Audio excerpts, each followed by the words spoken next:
remember being told on more jobs that, oh, we're losing money on this job. Like, Mhm. we need to get this done. Like, can you just, work an extra couple of hours because, to be honest with you, we're going to lose money on this job. And you look at it, and next thing, like, everybody's driving brand new cars. There's new equipment coming in, and they're and you're a laborer, and you're going, something's not connecting here. Yeah, I'm being this told. this 400,000 or $400 million company is on the shoulders of me staying an extra 2 hours on a hard day. Yeah, Yeah, it's not. yeah. Actually, now the way you put that, I'm starting to think to myself, yeah, I was very naive in order to convince me to do those extra couple of hours. But it's so true. You don't have to tell everybody about everything, because there's so much information, so much moving. But isn't there a massive disconnect between the ownership and people on the ground in general, in broad sense? Yeah, no, definitely. I call it the Great Divide. So there's definitely a canyon between site workers and office management. But I've found in construction, and again, I've worked in a multitude of other industries because I've had multiple uh, occupations. I've been a full-time facility director while I was working construction and as a construction management at the same time that I've been a full-time college instructor.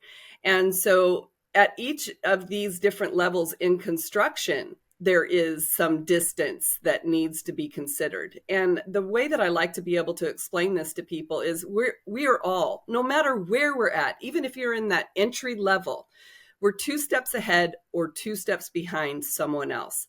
And if we're always from the perspective of a teacher and having patience and understanding that every time we talk to someone, we're explaining it in a way that's providing an opportunity for that person, then we're able to break things down in a way that helps us become masters at our own craft.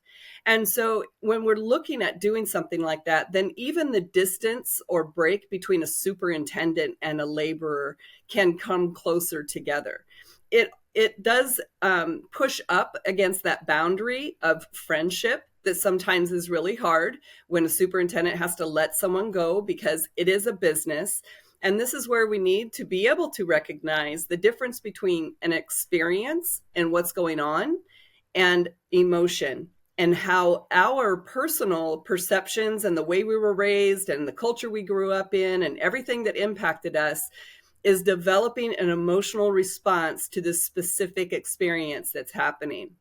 And so when we're talking about upper leadership and upper management, besides the fact that site workers and upper management are both using two completely different sides of their brain, they are also not able to really communicate because they're working on different tasks. They're working on Yeah. different things. And there's only moments of time when that collaboration crosses. And we just need to take a more intentional awareness and be able to put more of those collaboration opportunities in place so that we can work through that division. I love that you said that because as you were talking there, I was thinking to myself, um, as a general operative, for example, you might be told, I need you to open the site gate in the morning to let deliveries in. I want you to check the deliveries. Um, I need you to go over there and pick up rebar.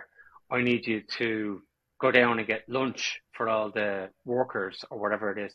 So many different aspects of their job. And if you look at other industries, it's like, even if it's a low barrier to entry, and don't get me wrong, but if it's like in the hospitality industry, it's like, collect glasses, take orders, clean tables.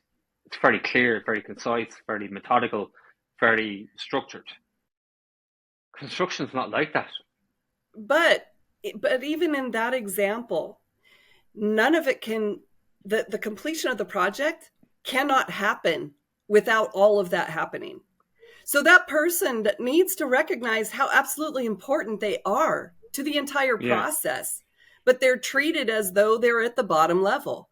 Instead of Yeah. recognizing that even at Walmart, you have a greeter with a smile. Those shoppers are going to spend more money. They're happy when they Yeah. walk in. The same thing with the guy that opens the gate. No one's going to be able to get into the job site if he's not there. So you can be Yeah. there and be pissed off, or you can be there and be happy and set everybody in a good mood when they go through those gates. Because when you Yeah. go through those gates, it's extremely stressful and anxiety ridden. There's budgets, there's schedules, there's deadlines that all have to be met. So to have someone like that at the gate, even if it's someone who's retired, who's only, out there 3 days a week or whatever, providing quality control on the project and being a mentor and being an ambience on the particular job site, that is going to Yeah. increase your productivity of those people. But understanding that not one thing can happen towards the completion of that project without those people.